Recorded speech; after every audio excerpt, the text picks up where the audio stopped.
जय उत्तराखंड दोस्तों, आप देख रहे हैं वॉइस ऑफ माउंटेन।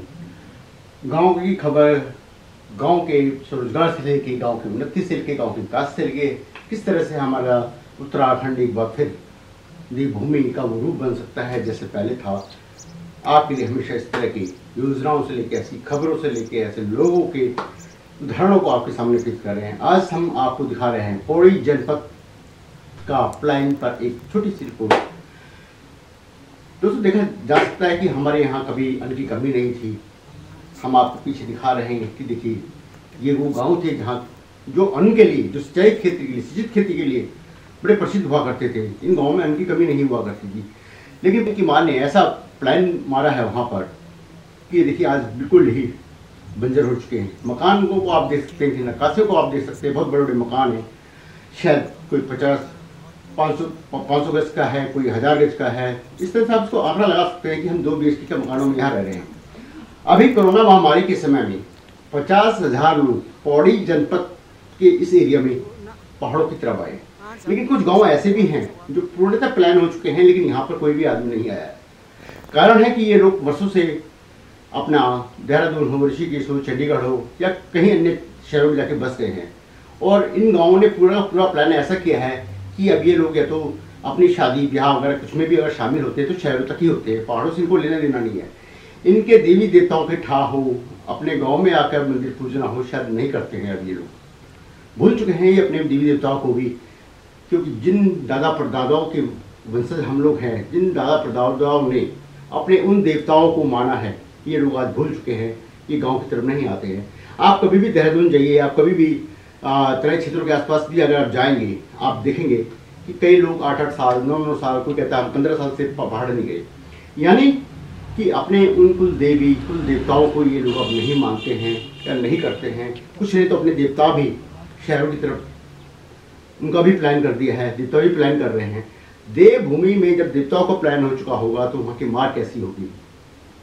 आप कुछ गांव में लोग रिवर्स तो आए हैं, लेकिन वो वही हैं जो छोटी मोटी नौकरियां करते हैं या छोटे गांव हैं जहाँ का प्लान पूर्णतः नहीं हुआ है।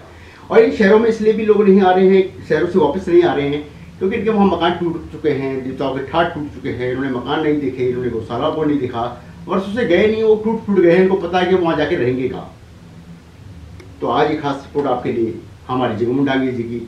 और मैं तो ये कहूँगा जो रिवर्स आ गए हैं, ये जो खेती पर पड़ी हुई है आसपास के गाँवों में भी अगर चकबंदी अगर हो जाए तो शायद रिवर्स प्लान कुछ हो सकता है। बाबा कह रहे हैं कि सरकार की कोई नीति ना होने के कारण चकबंदी ही एक उदाहरण है। और भूमि बंदोबस्त 1962 के बाद जो अधूरी पड़ी है उसे किया जाए, जिसे सरकार बार बार चुनचुना पकड़ा रही है। देखिए डांगी जी की है रिपोर्ट।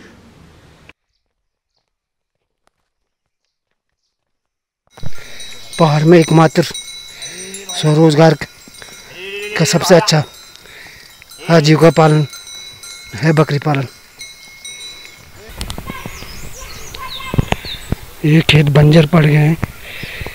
अब कोरोना में महामारी बीमारी आने से लोग गांव आ गए, तो क्या ये खेत अब दोबारा आबाद हो सकते हैं?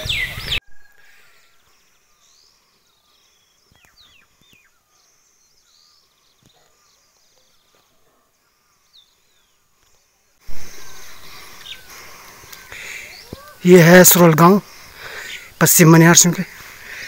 ये मनीष पटवाल, शहीद मनीष पटवाल का गांव है। और आप देख सकते हैं पूरा गांव खाली हो रखा है।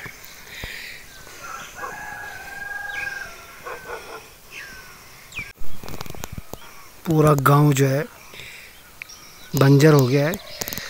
ये है सरोल गांव, नीचे तकलना। बहुत ही ज़बरदस्त खेती यहाँ होती थी, सिंचित खेती, उपजाऊ खेती, बहुत बढ़िया खेत। यहाँ पूरा गांव जो है माइग्रेट हो गया है। एकमात्र ये परिवार यहाँ पर रह रहा है। पूरे खेत बंजर हो चुके हैं। तुम्हारा नाम क्या है? अच्छा, गाँव का नाम क्या है? नहीं नेगी। अक्का तो लोग वाला भी गाँव में कम मिशन रहे यहाँ बुढ़ी। अच्छा, इतना बड़ गाँव चल लोग का गिन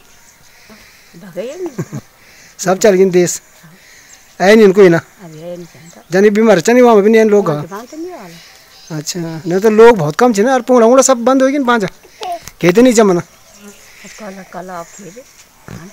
अच्छा,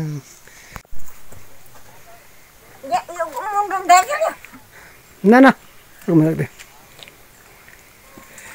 ये हमारे साथ हैं शहीद मनीष पटवाल की दादी श्रीमती गीता देवी जी।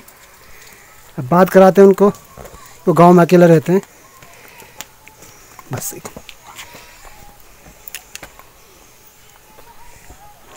गीता देवी। अच्छा, कब जाना पानी को? हाँ पानी को। पानी बहुत दूर क्या? हाँ पानी दूर। अच्छा, अकेले रहते तुम घर में? हाँ घर में अकेले छो। मनीष सरदारी छाप है। हाँ शहीद मनीष पटवाल। हाँ मनीष पटवाल। तो अभी वो एक नाम से सड़क उड़ा कुछ नहीं आ गाँव में ना? हाँ सड़क भी आ गाँव, सड़क ना नहीं आज नहीं आज। अब पानी भी नहीं तुम्हारे घर में? ना। अच्छा, लाइट छे? हाँ लाइट भी नहीं छो। अच्छा, बैटरी बनी रहना रात को। अच्छा अच्छा, अब पानी नहीं नल खाओ कुछ नहीं? हाँ पानी को दूर आना पड़ता। हाँ।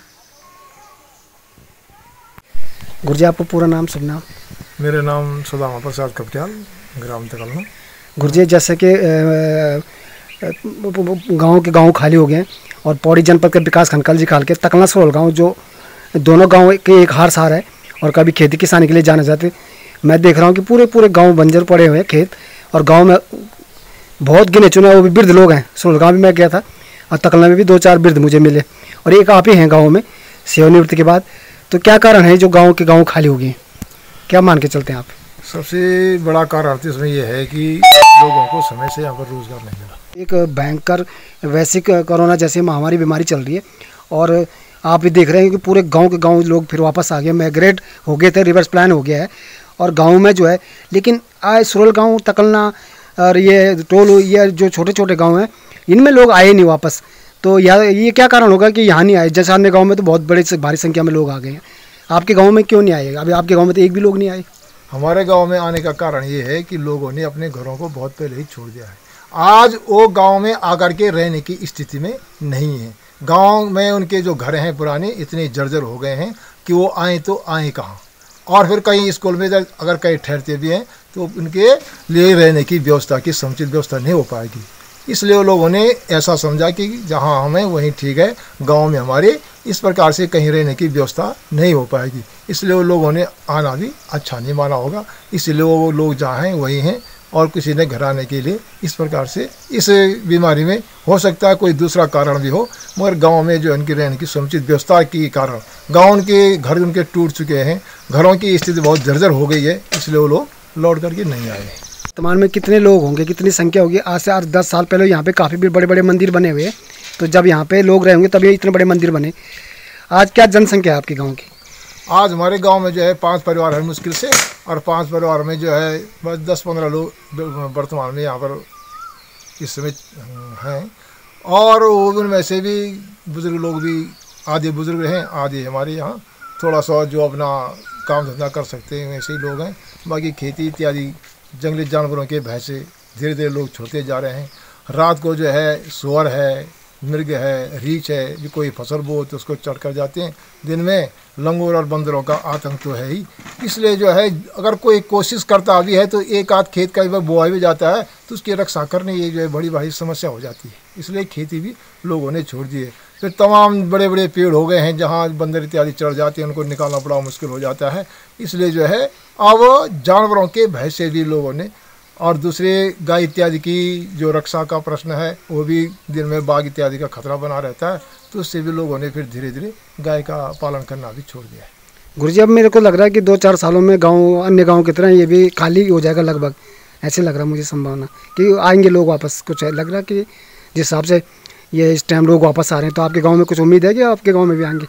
वर्तमान में तो जैसी देश की स्थिति है, इस स्थिति को देख कर के तो हर कोई मचल रहा है कि काश अगर घर में हमारी ठीक व्यवस्था आती तो हम घर जरूर आते, मगर एकदम से जो है कोई व्यवस्था प्राप्त नहीं हो पाती है, उसके लिए पूर्व से व्यवस्था करनी पड़ती है। तो मैं समझता हूँ कि अगर सरकार ने भी हमारे गांव की तरफ ध्यान नहीं दिया, अगर यातायात से हमारे गांव को नहीं जोड़ा, हमारे नज़दीक के गांव डांगी हो गया, तकलना हो गया, ठंगरदार, एक ऐसे गांव है जहां की यातायात की सुविधा है ही नहीं। जय उत्तराखंड। पहाड़ से जुड़ी खबरों को वॉइस ऑफ माउंटेन्स आपके लिए लगातार ला रहा है। यदि आपने हमारा चैनल अभी तक सब्सक्राइब नहीं किया तो प्लीज़ सब्सक्राइब कीजिए, घंटी बजाइए, शेयर कीजिए, कमेंट्स कीजिए और लाइक जरूर कीजिए। देखते रहिए वॉइस ऑफ माउंटेन्स।